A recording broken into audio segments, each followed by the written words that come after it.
Okay, we're just going to dive right in. So, Okay. real quick, everyone, we're going to be doing an episode just about vampires. So, there's about a million movies about vampires. Me and Sarah want to cover most of it. By the way, this is my sister Sarah. Hello. She likes vampires. Happy to be here. We're going to be talking about a lot of vampire movies in the future, so we thought it'd be a good idea to start a conversation just about vampires, the archetype. And we're just going to dive into why we think they're so fascinating and why they're so versatile when it comes to the movie genre. So, real quick, let's just dive into the historical prevalence, just like a smidge, and then we'll start getting into the actual books of vampires and what started the mythology and the motifs that we associate with the term vampire. Which I feel like you did a lot of homework for this. I have a book.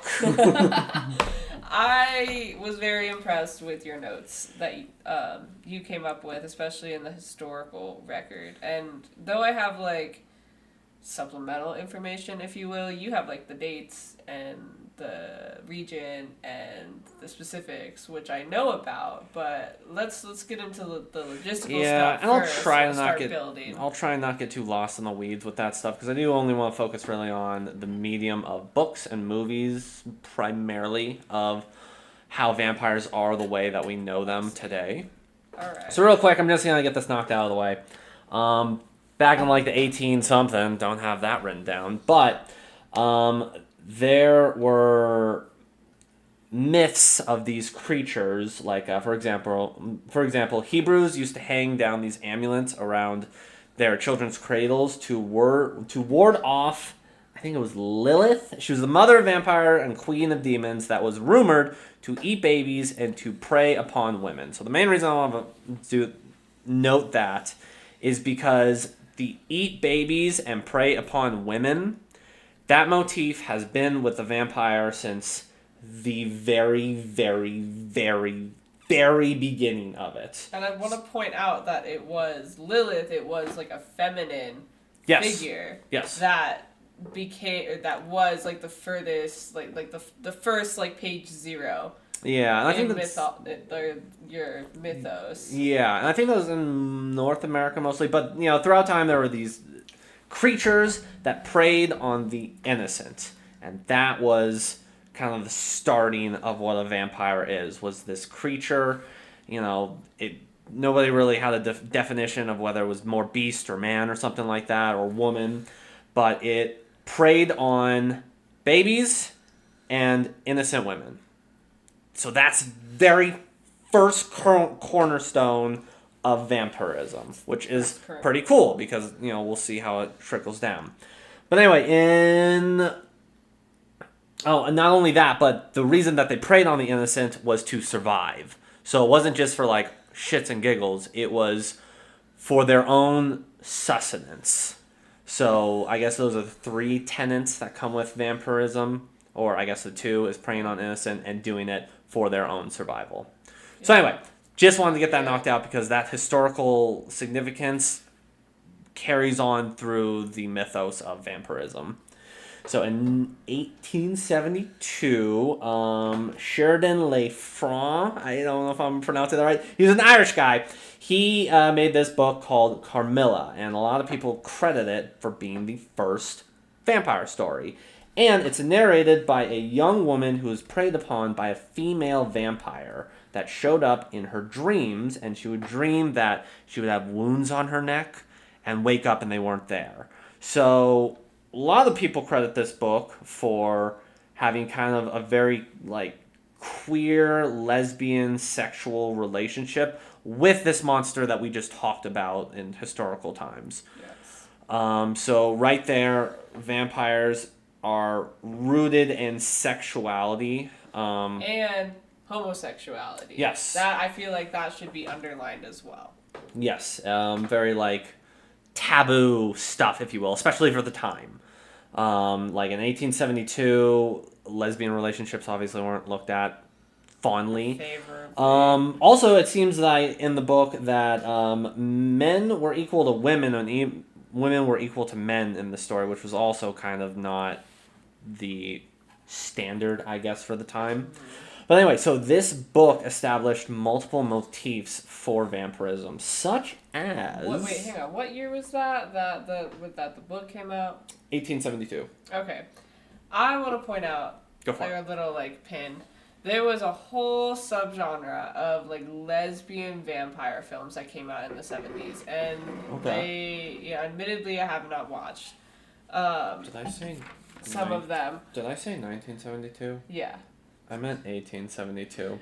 Okay, so Sorry. 100 years later, after Carmilla was published, and we get to whenever we stumble upon the 1970s, I have a sidebar about lesbian vampire films. Okay, we'll get there. Sorry, that was 100% my bad. But anyway, so in the Carmilla storybook that came out in 1872, sorry everyone, multiple motifs were established, such as the dark Gothic setting, castle that was the setting of the book, a seductive figure, like I said, showing up in dreams, wound on the neck, drinking blood. The actual drinking blood was established in that book, along with stake through the heart, changing forms into, in the book, most of the form of a black cat, and that there was a quote-unquote vampire expert. It wasn't Van Helsing yet, which I got a fun little fact about that. But there was a vampire / Van Helsing figure, but it wasn't an official Van Helsing. Like, he didn't have the name. But all of that was set in that book by Carmilla. And this was all 26 years before Bram Stoker's Dracula. Damn. So this set the groundwork, if you will. Yeah, completely then.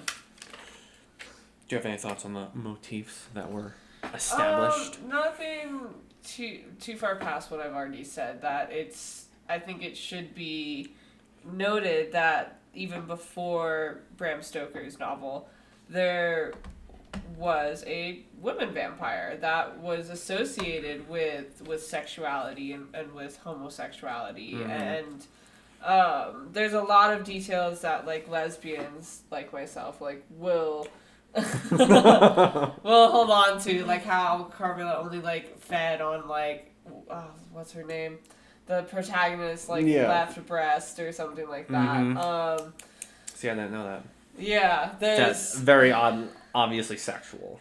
Oh, totally. Yeah. The eroticism has always been present with vampires, and like I think that's definitely part of the archetype of them, because it's we're talking about like kind of like the allure. Not only the seduction of that, right? Okay. But the like shame and like the taboo that goes into that as well. Especially if we're like talking about like these really like kind of sexually repressed times, like especially with like homosexuality and just sexuality as a whole, like with the Victorians and like all of the proper quote unquote cultures that followed, they have a vehemence to sex. They have like, oh, that's dirty, that's that's primal, or like frowned upon. Like, you just didn't talk about sex or sexuality at all. So the vampire coming up as this human like creature that will seduce you and then steal your life force, like it was very, very powerful. Yeah, absolutely. Kind of like taking that folklore and putting it in the form of a woman, and starting to like take the shape. And that being like, that is like evil, and that is like so there's also it's more human form, which is something that we can associate with.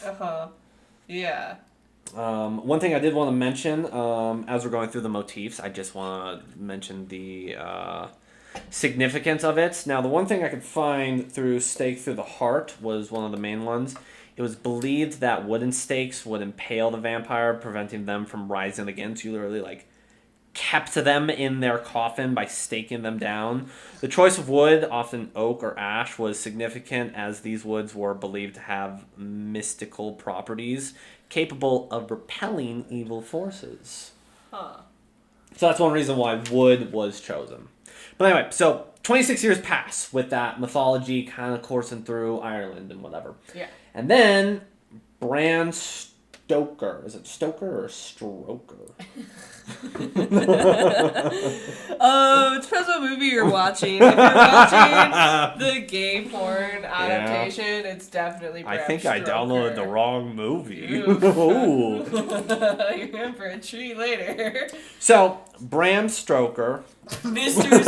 Stoker. Actually, do you know Bram? That's actually the ending part of his name. Do you know his full name? Abraham. It is. Yeah. Do you know Van Helsing's first name? Abraham. It is. Oh my It's god. Abraham Van Helsing, and he Your was. name is Abraham. And he was. That's crazy. It is true, and he was the vampire expert in the book, which I think is just funny that. Hey, It's a self-insert character. No, it's good. It's good, isn't it? I didn't know that. Yeah, isn't it fun? But anyway, he started to. So he was obviously inspired by Carmilla, and is it Carmilla or Carmilla? But he was obviously inspired by it, but he also took different inspirations from actual historical figures like Vlad the Impaler. So he took Vlad the Impaler, kind of the look of him, and he was even rumored that he would drink blood as his victims were on the stake. And also, what is her name? Elizabeth Berhovy, who was rumored to bathe in the blood. So he took. She was like Romanian, right? Yes, she was Romanian. Yeah. So, which is also might become like how they're foreign and have that foreign accent. Again, that's kind of getting into more of the films. But taking these real life monsters and mixing it with the idea of vampirism and what that is known as and putting it into this one character, you get Dracula. Which Dracula is the most. He's the most well-known vampire of all of them. He is the guy. So, in this book, it really was the catalyst. It took that idea of vampirism, and it just kept throwing extra things on. So one, it took real life monsters and put it into a really imposing dark figure. But some of the motifs that he added were like the three women followers, that's usually associated with Dracula. Eats babies. It was like officially stated, like I think early in the book, he feeds the three women babies, and he's even I don't know if it's interpreted that he also does it, but it's like an official thing in the book. It also adds that he doesn't like crosses. Is against Wolfbane, has no reflection in the mirror. He turns into bats and wolves now that are much more like predatory type animals. Well, and if he doesn't turn into them itself, he has control over them, like mind control. Like I thought he turned into them. Oh yeah, he does turn into I thought he turned like a into red-eyed wolf. Yeah, I think he does. Okay, yeah, I'm wrong. Kind of sets it in London, so he gives it that a setting that is more, I guess, not familiar, but English. But yeah, English, I guess, is the right word. Adds the detail that this guy walks through the streets of London as one of us. So he starts adding that he's not just a monster that you can see and just be like, oh, that's him. He can walk among you, and you would have no idea. So it adds that extra terror. She added sleeping on the soil of his homeland, allergic to garlic, and that to become a vampire, you have to consume the blood of the vampire. Okay. So he adds that's a boatload of stuff. That's like a lot. That's a lot. Boatload of stuff. That's quite a big corner. Yeah. The cornerstone. So I mean, for all of that book is, and all the things you probably know all of that stuff without me listing it because of how it's portrayed in media today. Right. And this book came out in what was it, it's still 1896 just about. So it carried throughout the years, and there's a reason these motifs carried throughout the years. One of my favorite ones that came up was the no reflection in the mirror. The reason they did that, if I'm thinking of it correct, oh man, I fucked up. It's okay, I can cut out some of this stuff, but I might not.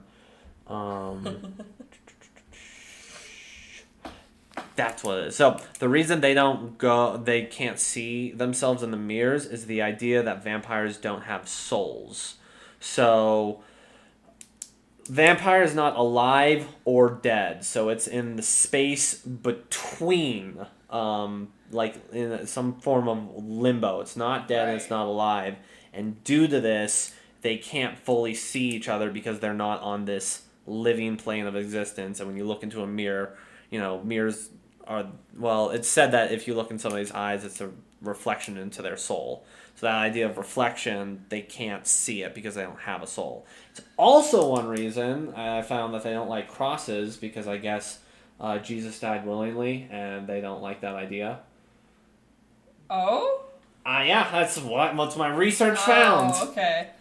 I've never heard that. Yeah. I mean, I wouldn't put it past. Well, there's multiple layers to the cross. I find that interesting. I really do.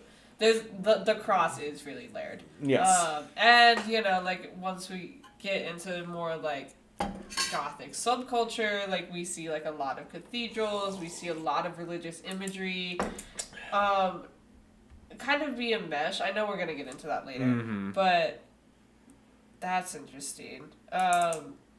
Also, like a soul in limbo, like counts as like no soul at all. I think is interesting as well, because those are two different things, at least to me. It's like a lost soul versus like a soul like searching. Yes. And maybe it's because it's like the soul searching like in vain, because like the only way you can get out of vampirism is if you Kermit.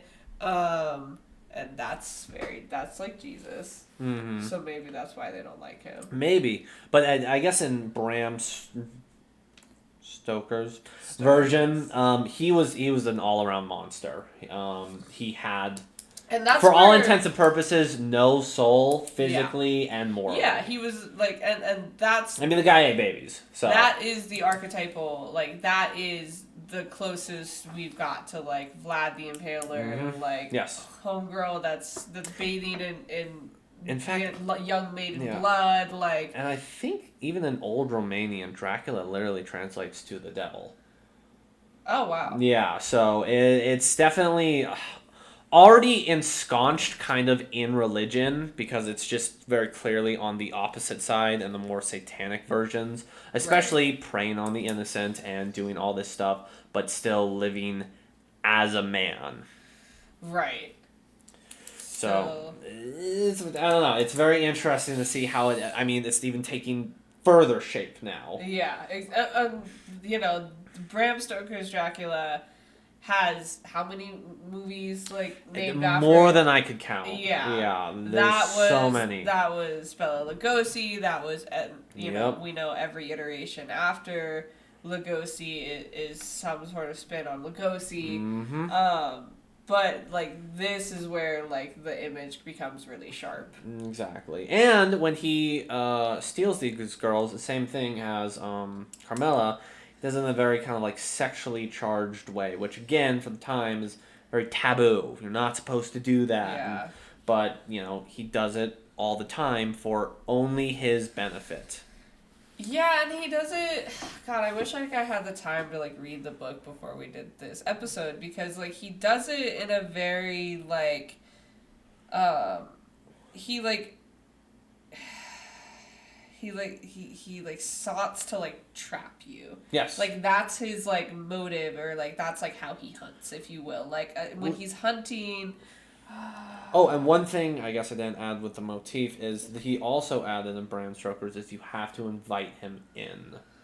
Yeah. So. Yeah. It's kind of like I really wish I had time to like reread the novel before this, because I would like want to talk about like the instances of like when was he invited in, because it wasn't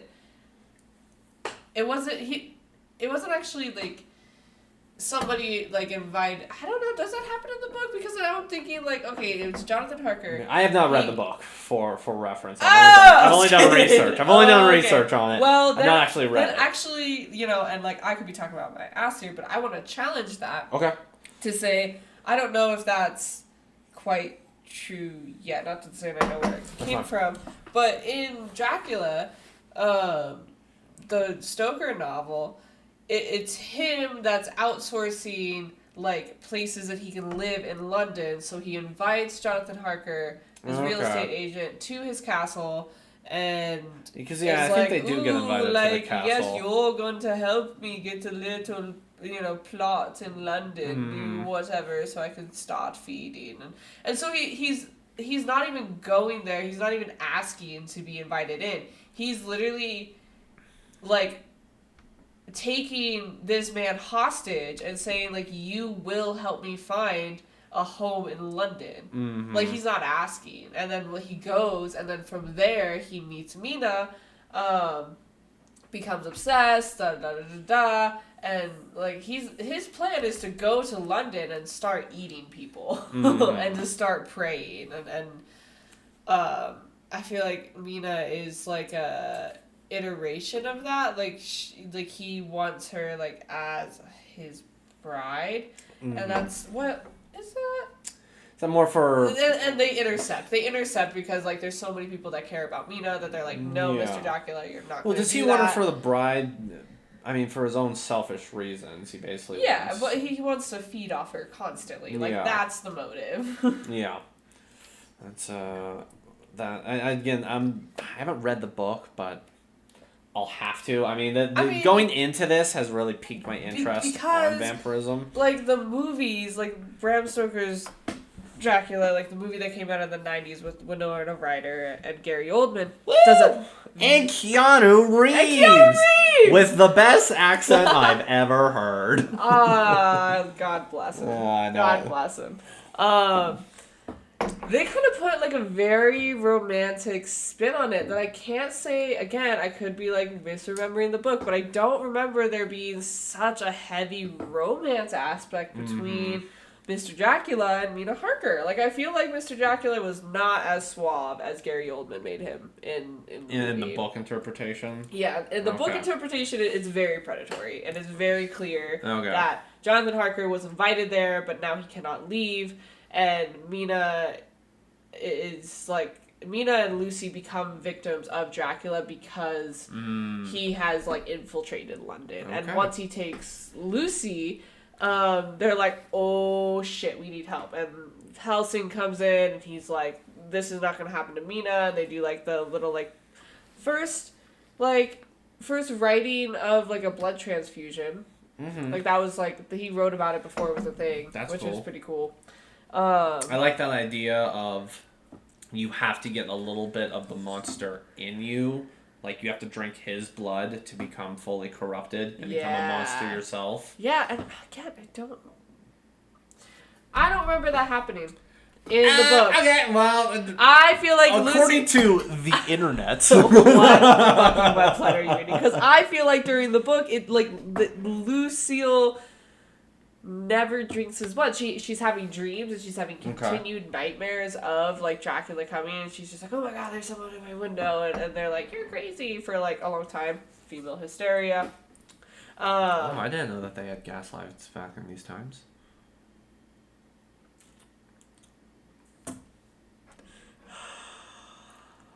Gee, I wonder where that term came from. I just realized I've been sipping in the microphone the entire time. That's okay. That's whatever. It's ASMR. But, anyways, then they're like, oh shit, she's a vampire, like, for real. FR. Yeah, she's she's like attacking them, and they're like, whoa, Lucy, like, we kind of wanted to just marry you. Like, what's chill. Whoa. And there's, like, this very long process, which, like, it's like a really long time from, like, Lucy is sick, Lucy is getting worse, Lucy is da-da-da-da. And I think, like... It's, like, slowly infecting her, kind of. Yeah, until, like, she dies, and then comes back. They're see. like, oh my god, we are like mourning like Lucy. So her soul Wester. left, essentially. Yes. But something else stayed. Yes, and Yeah. that is how she was turned. Okay. I don't remember. Please, someone in the comments like We call might me make out. a revision but- episode. Yeah. We'll have other vampire Yeah, episodes. because I wouldn't but- mind revisiting just simply Bram Stoker's. Stokers. Dude,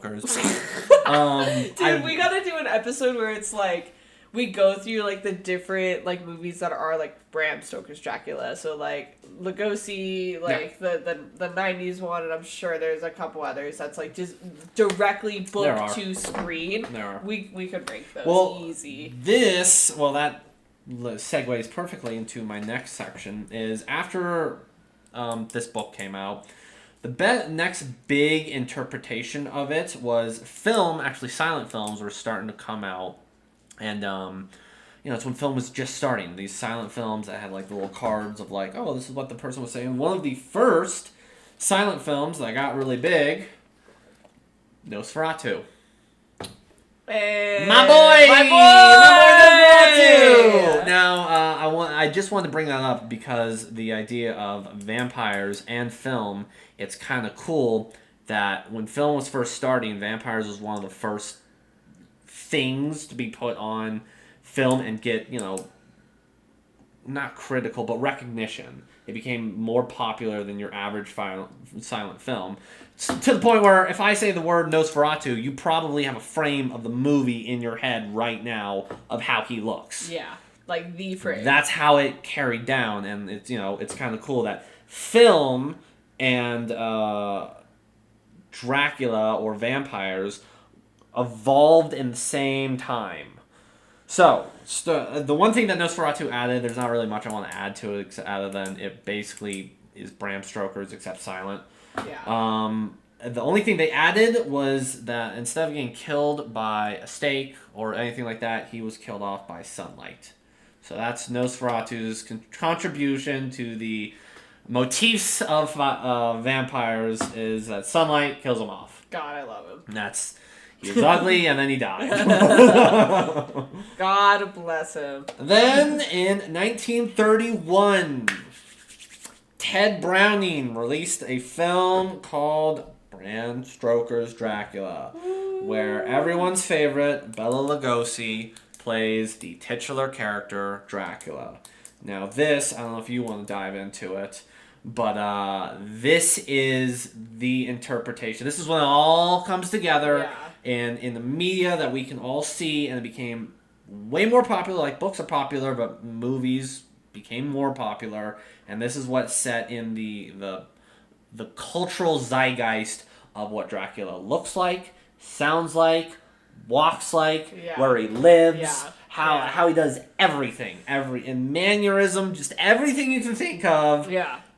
Bela Lugosi. Yes, exactly. And I think Lugosi had like a theater background. Like his movements are so big, like with very the dramatic, capes. open, big, very very big. Like not like in his motions, but also like his voice and how he carries himself. It's just it's very like, I am the lord of this castle. Yes. And I am in control. Like his eyes, I am like how he Dracula. would like hard stare at the camera and like the little like the like, lights. It's really it's really everything close else to is his dark face. except his eyes. That's like it's just like, and it definitely helped. That was it. obviously in black and white, so the gothic aesthetic really shined in this forum. Totally. Because when fog was going around, it looked good. It looked good. And again, it helped that the guy who played Van Helsing, I can't remember his name, he did a good job. I think this is when they introduced Renfield. I can't remember if he was in Renfield's in the book. Is he in the book? Okay. He's. I feel like Renfield is a minor character until the movie, because now I feel like in the book you're like, yeah, okay, here's this weird creepy guy that like kind of like an Igor type character. Yeah, that's like a little helper that does his bidding. Is he in the book?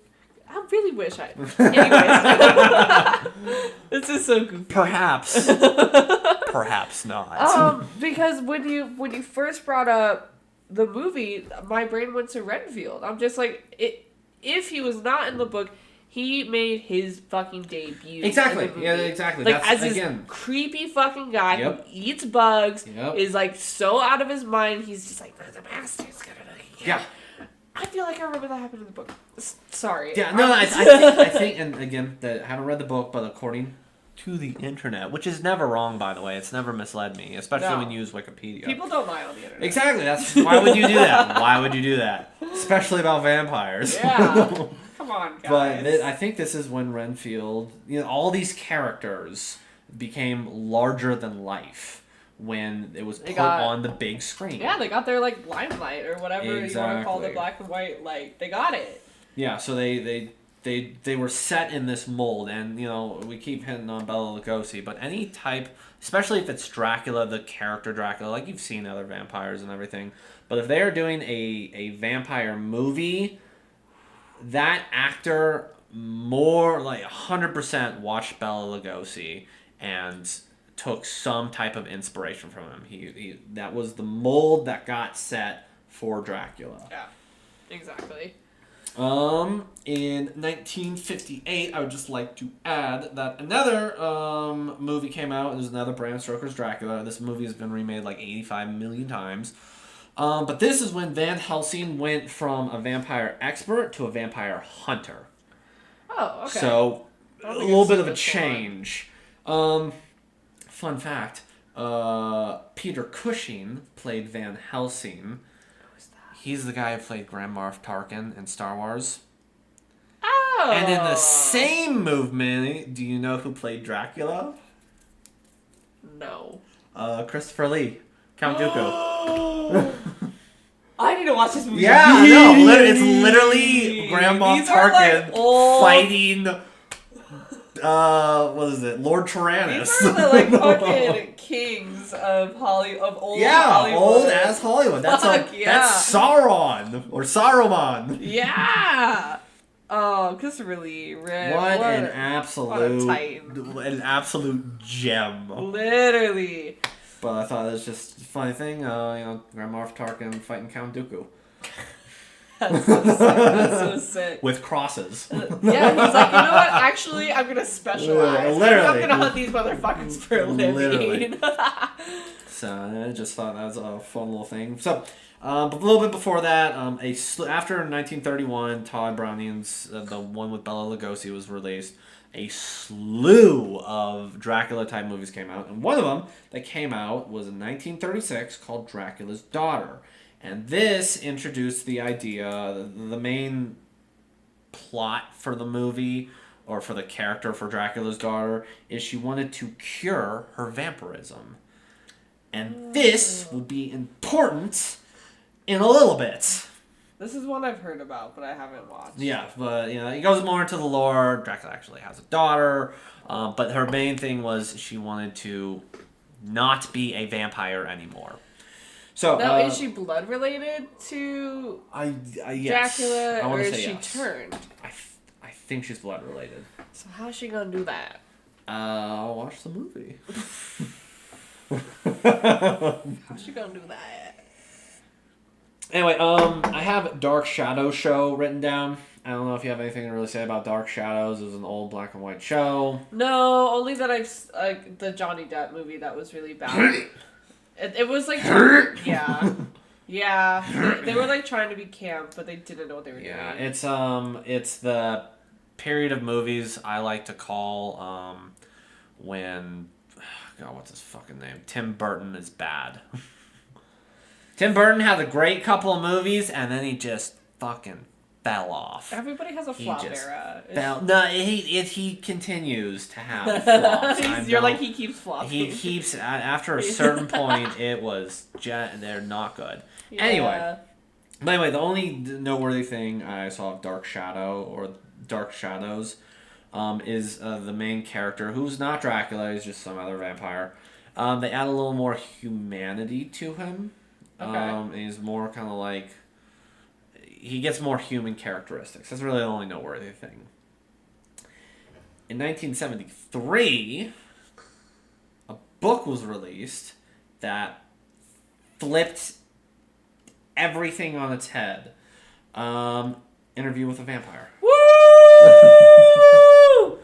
And we love her. Yeah, the writer of Anne Rice? Anne Rice. Yeah, Anne Rice. Yeah. Said that she was inspired by Dracula's Daughter, the movie, because she thought the idea of treating vampirism as a curse was a really interesting story point. Yes. Oh, Do you just want to jump straight into this since you're an expert on this one? I got some notes, but I know you vastly enjoy this one. We're gonna do a full episode about this movie, but about this franchise now. Yeah, because the show now. Yeah, and that's just like phenomenal. But when vampirism hits Anne Rice, it's when it hits its awakening, if you will, as a romantic figure, as a, not just a sexual figure, but a romantic figure, and some like a tragic figure, a very, which is, you know, romance and tragedy go hand in hand. We love that all the time. You know, like they're like milk and honey. They're like peanut butter and jelly. They're kissing on the mouth. And what in a gay way. In such a gay way. In a very explicitly homosexual, homoerotic way, like, as we've already discussed. It's like peanut butter and peanut butter. Because Interview with the Vampire, God, this episode we're gonna do is so fun. Because, not like on the homoerotic note, Louis and Lestat are gay. They're so gay. They're literally like they're like the most iconic divorced couple of all time, and like they have their own sort of duality. Yes, they're two sides of the same coin. Yes, exactly. And just, like, as characters, as, like, not even, like, that's how they intersect, but as their own characters, they are such stamps of, like, how to approach, like, vampirism. Like, Louis is this very tortured character, yes. And, like, he is, like... He's haunted. He is, like, it makes it known. Like, he is so melodramatic and so just... depressed and like he's a tangle of his own issues, and they're just like self-eating on itself, whereas Lestat is a ruthless, seductive, sexy hurricane son of a bitch. Yeah. and you know, like, as soon as like Anne Rice develops these characters very, very well.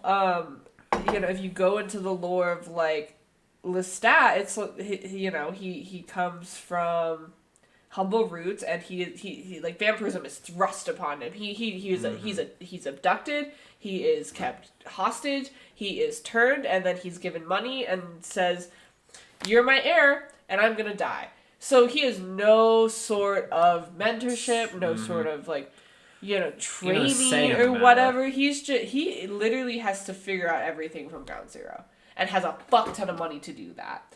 And if you look at his character, he's also so tragic in the sense that he's gone so long alone that he literally just wants companionship. Like, he literally, like, he just wants... It's hard to have a soulmate when you don't have a soul. Yes, exactly. Because, like, he is so at one with his own nature to kill and to... you know, to, like, flippantly dispose of human life as if, you know, like, because that's the only way he can live. And he's such a vivacious character because he loves to live and he loves the way he's living, and he knows the power of it. He has no qualm taking it to its extreme. Whereas he falls in love with Louis, and Louis is so tortured and haunted by the fact that he needs to kill things to live, and he is just constantly at grips with that. Like, I don't think he ever resolves it. In the show he does. No. But it's just such an interesting, like, head-on character where it's like you have this unstoppable force meeting an immovable object, and how they are just like totally like they hate each other, but they can't get away from each other. Which again is digs into the roots of vampirism. That is the idea of vampirism, is that you are feeding off of someone, and the relationship by definition is toxic. And it just happens that now these two monsters, one of them doesn't like being a monster and the other one revels in it, and they just get mixed in with it. So all the stuff that Sarah just said is what I mean by vampires, the idea or the genre or the archetype, whatever you want to call it, getting flipped on its head, because you have this author who just is like, hey, so this character is be written like a monster who's just has no remorse, is sexual and is scary and can live among us, but like, what would happen? It's gonna take control if I start putting in those ideas of back in Dracula's Daughter. What if I don't want to be a vampire anymore? What if this is more of a burden than it is a gift? A blessing. Yeah. Exactly. Yeah. And so, even actually the character of Louis, I know in the movie, I haven't read the book, going back to that idea that crosses scare vampires because Jesus willingly died, Louis is actually fond of looking at crosses. Yeah.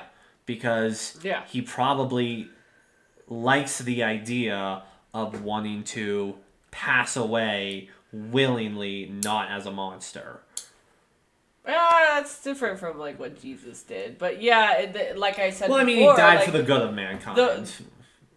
He's staying alive. He's staying alive for the detriment of mankind. Yeah, and like that is Louis' fatal flaw, though, is that he is like too eager to martyr himself. Like he's like, oh, I'm like the scum of the earth, so it's like exactly. But within that, like he does fuck up quite a bit. Like creating Claudia was a mistake. I would say we are all human, but.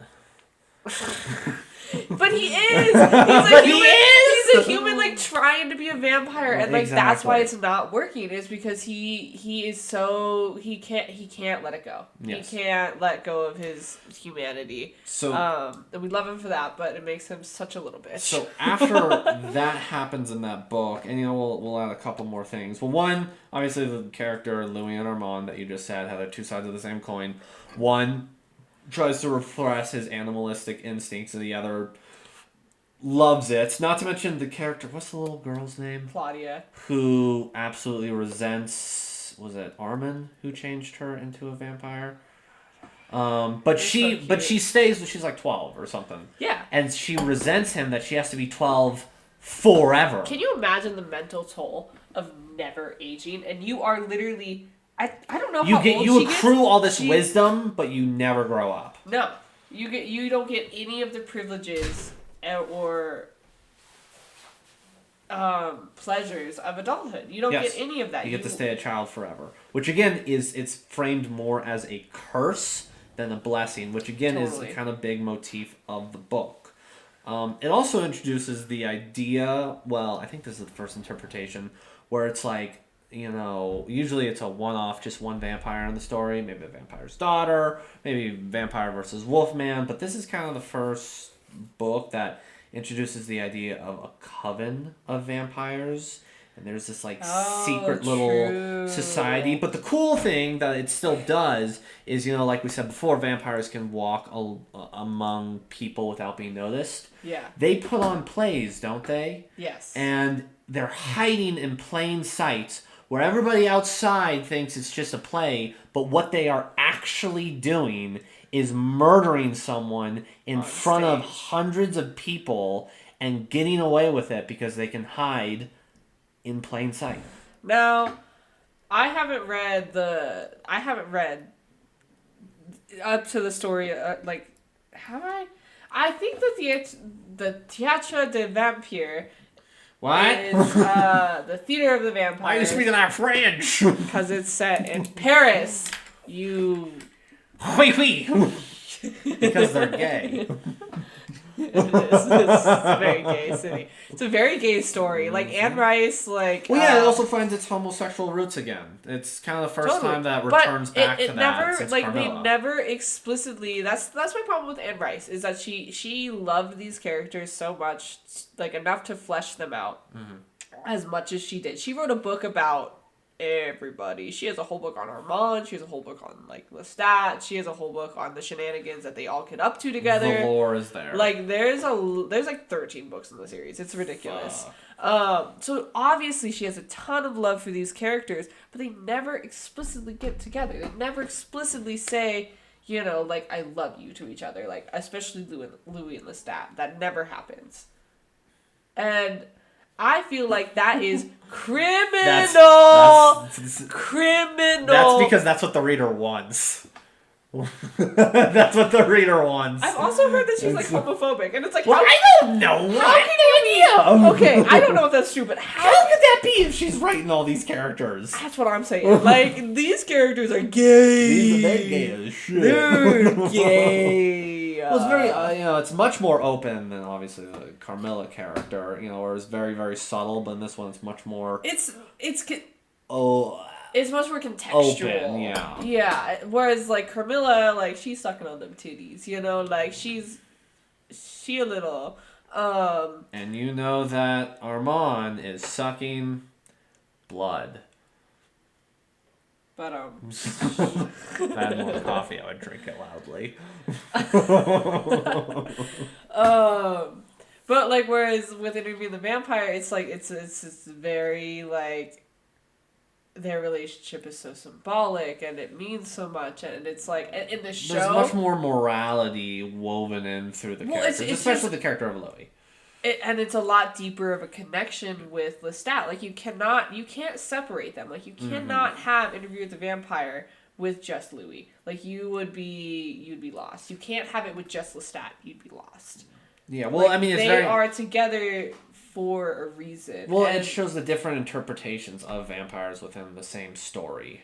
And the tragic vampire, the terrible one, the leader, the whatever, the unfortunate kid. It goes deeper than that, though. And, like, I'm saying this because I care about these characters so Fair enough. much. And I know we'll have an episode that I can really, really We are going to dig watch into this it. movie, and then maybe I'll watch the show. You're probably going to have me watch the show. You're going to watch the show. And then we can talk about it. But obviously there's a lot of meat to this. But all that being said, yeah. that changed the wave of what a vampire could be in media. So... Yes. That came out in 1973. 1980s comes around, right? And in the 1980s, you know what else comes around in full force? The goth wave. Counterculture! Counterculture. Well, counterculture was alive and well always, but, In it 1980s, has, goth got a lot of traction, if that's the right word. They have a certain image that is very, very, very iconic. Like the teased hair, the big makeup, and... Exactly. Well, it's like from the 1970s to the 1980s is where, like, goth, like, sort of seeps, like, into itself. Like, with... I know you're going to bring up Bela Lugosi's dead, the Bauhaus song. Yep. Bauhaus being one of the pillars of gothic music, or gothic, like... Also just the black gothic aesthetic. Yeah. That and vampirism mixed very well together. Yeah. And so it kind of injected vampirism with this new energy to it. There's just a myriad of things that you could attribute that to. Like there's counterculture, there's like the alternative, just the aesthetic of all black, chains, all of that. The taboo, the quote unquote bad boy, that is such a vampire thing. Some person that lives outside the rules and refuses to abide by them, but is also not a great person, but is just so alluring in their own way. When did Interview with the Vampire, the book, come out? 1973. Okay. So that was probably some sort of catalyst too. I am not well educated on like gothic subculture within the 1970s, but I do know about vampire films that were coming out at that age. Oh yeah, or that year. hit Yeah, the, that little 1970s. sidebar, Yeah. which is it's a bigger sidebar than I thought, because as we're talking about this, remember how I underlined that the first iteration of the vampire was Carmilla was as a feminine, and even further than that, Lilith, but again a feminine creature that is seductive and erotic and powerful, right? There's a whole like genre of movies that came out in the 70s about lesbian vampirism and about lesbian vampires.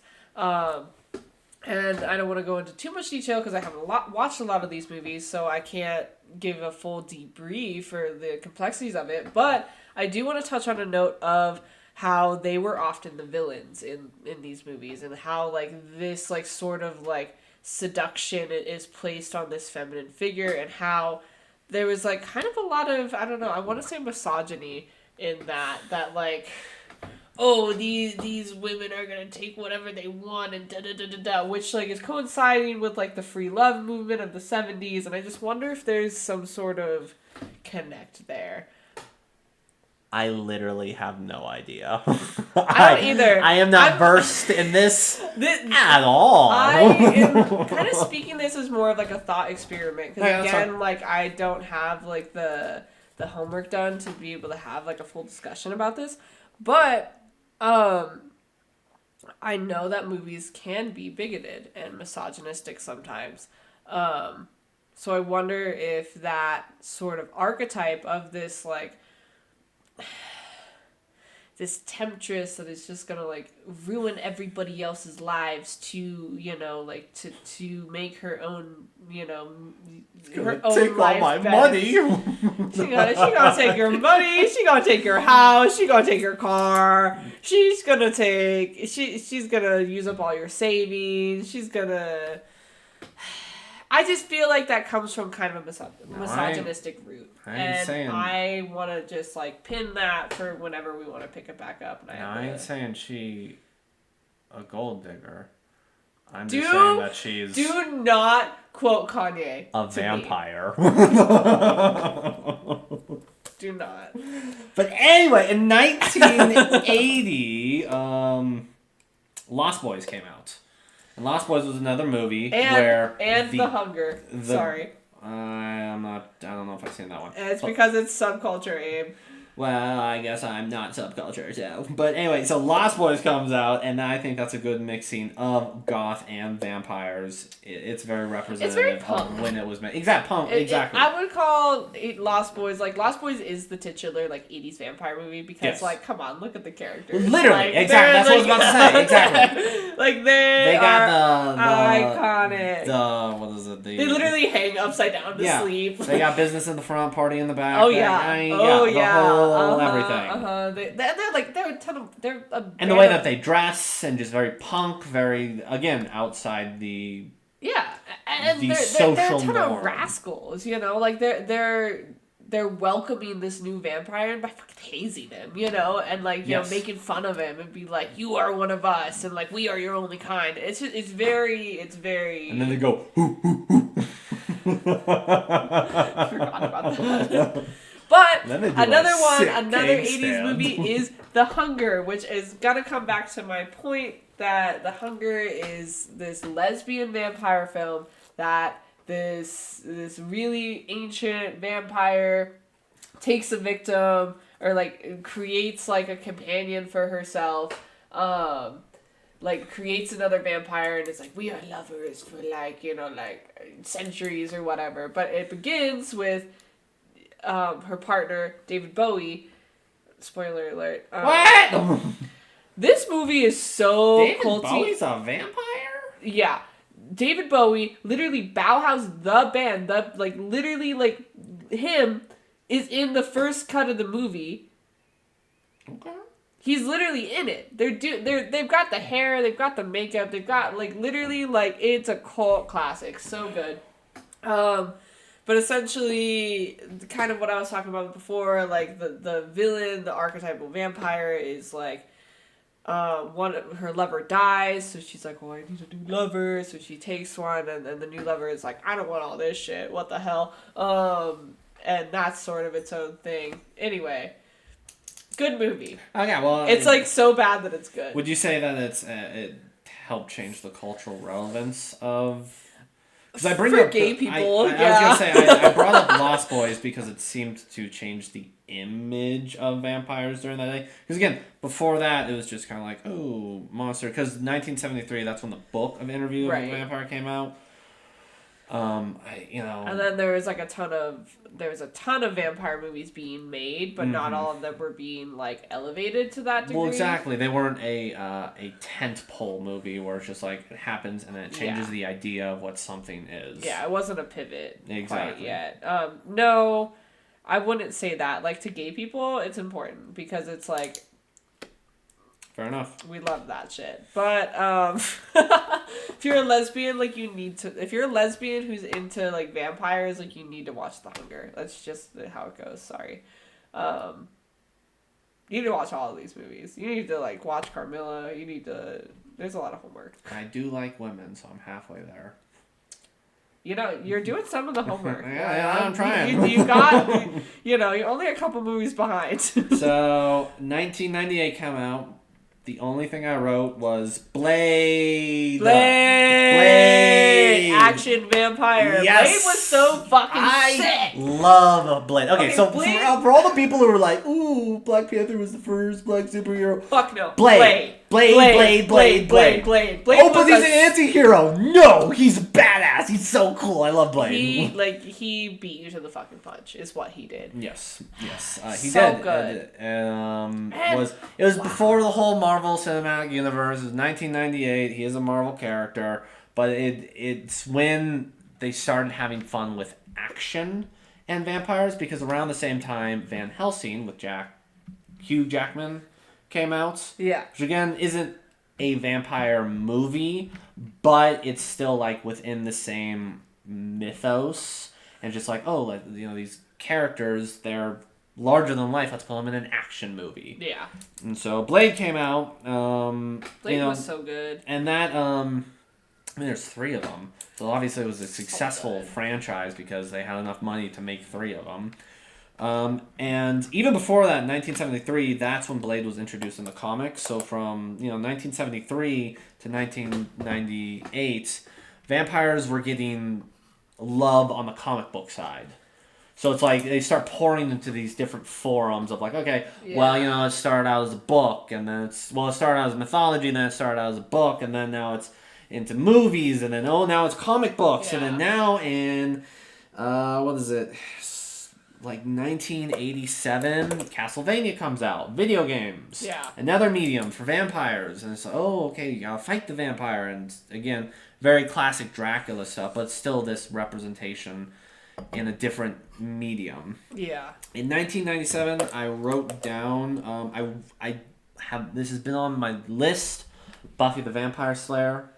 Yeah, I haven't actually watched that. I hear it's really good. I hear it's good. I've never watched it. Again, bits and parts. But now, it's like, oh, now it's in TV show. And it's like, oh, and it just keeps, it just keeps spreading into all these sub-genres of either action or romance or, because this drama. type of archetype, like, now, like, so well established, like, now, like, What We Do in the Shadows, a comedy comes out. Yeah, like, more than a decade, like, established from, Stoker's novel. I would say when, like... It can break into literally everything. Like, it's hard to, like, know when the Pandora's box hit, because it really was, like, an inception. Somewhere around 2000 is my guess. Is when it starts kind of splintering. I mean, it's hard to put a pin in it. It's really hard, because I would argue that it was almost about, like, its inception. Because, like, 2008 is when Twilight came out, and you can argue that that's when it got into... obviously, because we've been talking about the whole time that, these are the sexual creatures, of course it went into the, young adult novel I area. feel like It was not only the what natural they see, course of personally. it. They just I was forced to watch Twilight when I was in high school. I don't like That's them. crazy. I They're avoided awful. watching that. Good until- for you. until Good I- for you. They're not. It's not worth it. Until- For anybody who likes Twilight, you can hate me all you want. I don't like them. It's It's exactly what you would expect out of a young adult novel. yeah. Yeah. Yeah. It's It's I exactly have what to you love would fucking it. expect. I have to love it for its like ridiculousness. You Well, know? I mean, this is the skin of a killer, Bella. This is the skin of a Hey, like to be killer. Spider Monkey. Like literally, like how can he say that and like look like such like an F slur? I'm sorry. It's funny because, well, they didn't. If they actually were like real vampires, he'd be able to change into a bat. Then Robert He is a real Pattinson- vampire. Or then Robert Pattinson could have changed into a bat, and that'd be ironic because now he's Batman. It's a reach, It's a reach. but it would, That would was a have reach. been cooler if they, did that. That's what I'm saying.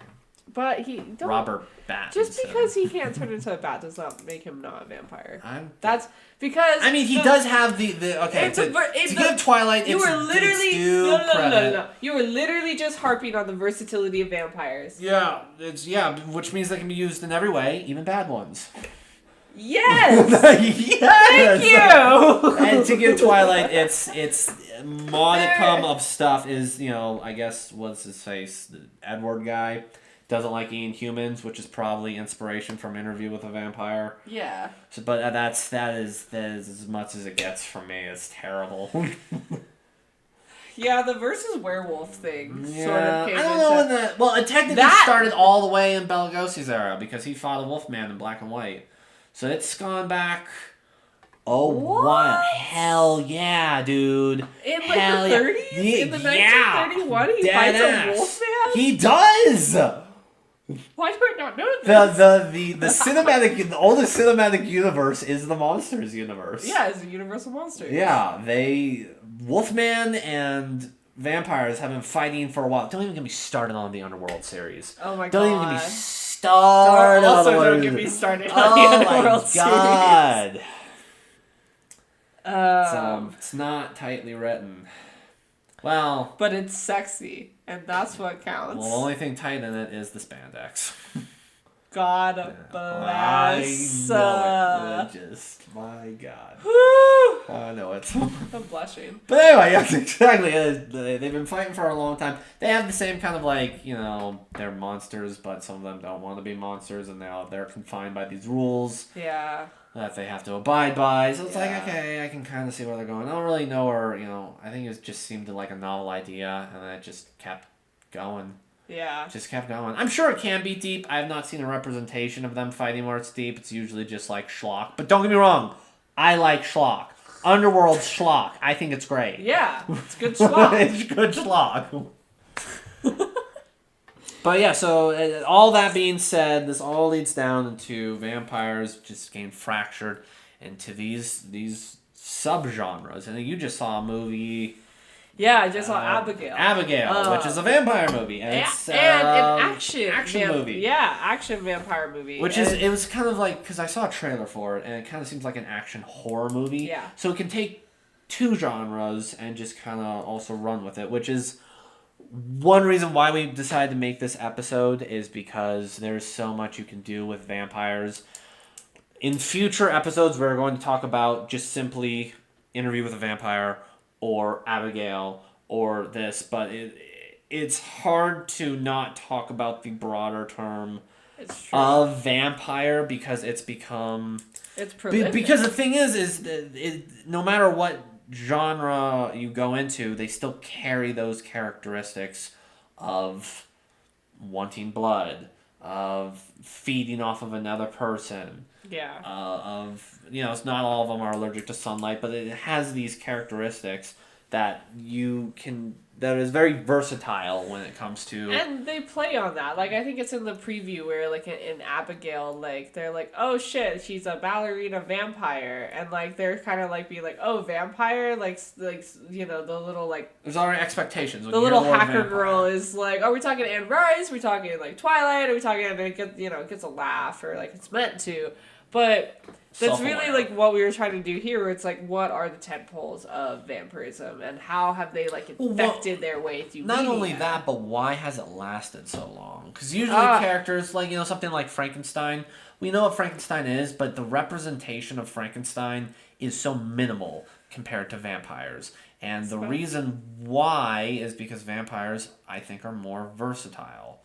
Yes. And, like, don't get me wrong, I got love for Frankenstein, but for vampirism, for what it represents and what kind of monster, especially with, you know, everyday psychopaths that will manipulate you and will feed off of you. Yeah. And just putting that in the form of a monster that's mythic and larger than life, you can do a lot with it.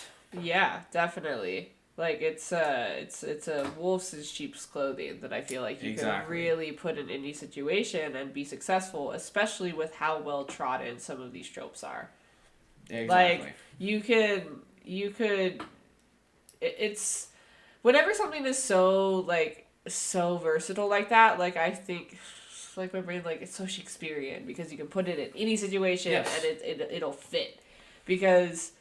You know, like, you could have a story that just, like, has, like, you know, really minimal parts of vampirism, like, God, there's a movie that's a little girl vampire, and it's, like, a really sweet movie, because it's, like, her caretaker, old man person, is, like, loves her so much that he's, like, insanguinating people for her. And people are like, "What is going on?" Da, da, da, da. It's such a heartfelt movie. What is it called?